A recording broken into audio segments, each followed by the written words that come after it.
喂，Hello，大家好。嗱，今日咧拍呢條片咧，其實就係想咧俾一啲打算啦，初玩線性供電嘅朋友啊，咁啊作為一個選購指南嚟到參考咁樣嘅。嗱，咁啊到底喂有啲乜嘢器材係可以玩到線性供電啊，或者係購買線性供電嗰陣時，究竟有啲乜嘢數字我哋係需要留意啊？點樣去揀啊？咁樣啦嚇。咁啊今日呢一條片咧，一一同你講晒。嗱，咁啊其實咧線性供電啦，英文嘅全名咧就叫做 Linear Power Supply 啦嚇，咁啊簡稱咧就叫 LPS 啦嚇。咁啊由於咧咁佢產生電力嘅方式咧，其實就採用咧傳統嘅火牛嚟做一個線性穩壓啦。咁啊相對起我哋一般我哋用呢啲咁嘅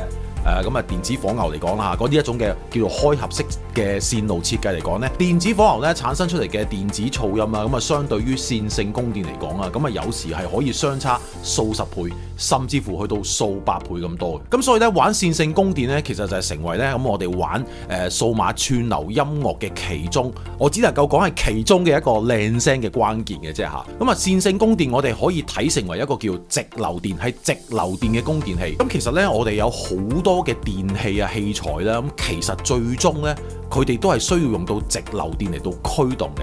咁但係好多時咧咁啊，因為呢一紮器材啦，咁啊礙於個機箱即係較細啦，咁其實根本係唔能夠放一隻火牛喺裏邊，咁所以咧佢哋係只能夠選擇一啲好似啲咁嘅外置火牛啦，咁啊直接咧將我哋長身嘅220伏特嘅交流電咧，就轉做一啲較細電壓嘅一啲直流電咧，俾呢一紮器材使用嘅。咁啊通常啦常用嘅直流電嘅電壓有啲咩咁啊12伏啊、19伏啊、24伏等等等等啦嚇。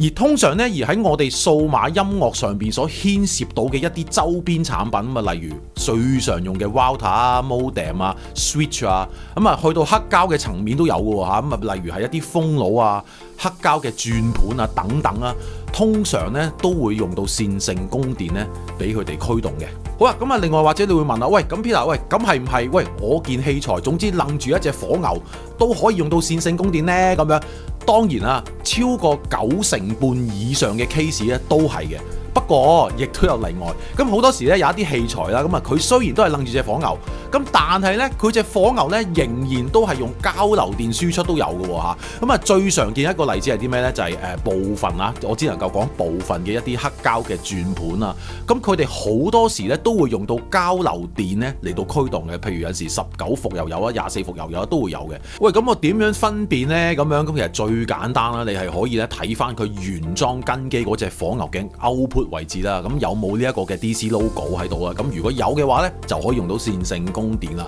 咁但係當你如果睇到咧原裝呢隻火牛咧係個 output 位置啦，有呢個 AC 嘅 logo 嘅話咧，咁你就可以慳翻錢，唔使買啦，咁啊用翻隻原裝牛就可以噶啦。另外啦，咁啊購買線性供電嘅時候咧，咁啊亦都係非常要注意啊呢兩個數字嘅。咁啊第一個咧就係電壓啦，咁啊第二個數字就係電流啦。嗱呢兩個數字咧，咁其實大有不同嘅。咁啊首先啦，咁啊講下電壓先啦。購買線性供電嘅時候啊，係需要購買一部咧輸出嘅電壓同原裝火牛係要一模一樣嘅。咁如果你買太高嘅電壓啦，咁啊就會損毀器材啦。咁啊太低嘅電壓咧又推唔喐部器材喎。好啦，咁啊至於另外一個數字電流啦，究竟我又需唔需要買到同原裝火牛 exactly 一樣嘅電流呢？咁樣答案又唔係嘅喎。大家簡單咁記住啦，咁器材對於電壓嚟講啦，咁需要係一個恒定嘅電壓啦，咁啊先至係可以運作到器材啦嚇。咁但係器材對於電流呢，又唔會嘅喎。咁器材咧係會隨住佢本身嘅一個運作嘅狀態啦，或者當時嘅 loading 大唔大啦，咁啊對於電流嚟講呢，係會不時咧係會轉變嘅。就好似平時啦，咁啊器材 stand by 嘅時候啊，咁其實咧只需要用到咧極微量嘅電流咧就可以運作噶啦。咁但係咧當器材咧去到好大 loading 嘅時候，即係舉個例子啦，譬如我部 M 啊，我開到好大聲嘅時候咧，喺嗰個時候咧器材先至係需要咧大電流咧先至係可以驅動到嘅。所以咧一般嘅跟機火牛啊，佢所標示嗰個電流數字咧，咁其實只係一個峰值數字嚟嘅啫。咁啊舉個例子啊，咁大家可以睇翻啦，熒光幕呢一隻啦，咁啊好典型俾 NAS 用嘅火牛咁樣啦，咁你會見到啊，佢標示嘅 output 位置咧，其實就係 DC 嘅12伏同埋6A 嘅。咁換句話說啦，咁如果你選購線性供電嘅時候啊，只需要購買一部啊輸出電壓啦 exactly 係12伏但係輸出電流有 6A 或者係以上嘅，咁譬如係7A 啊、10A 啊、12A 都冇問題嘅線性供電呢，就可以俾佢使用啦。例如啦嚇，咁啊最近呢一部 Casus 嘅 P9啊，咁佢鬆脫嘅位置呢，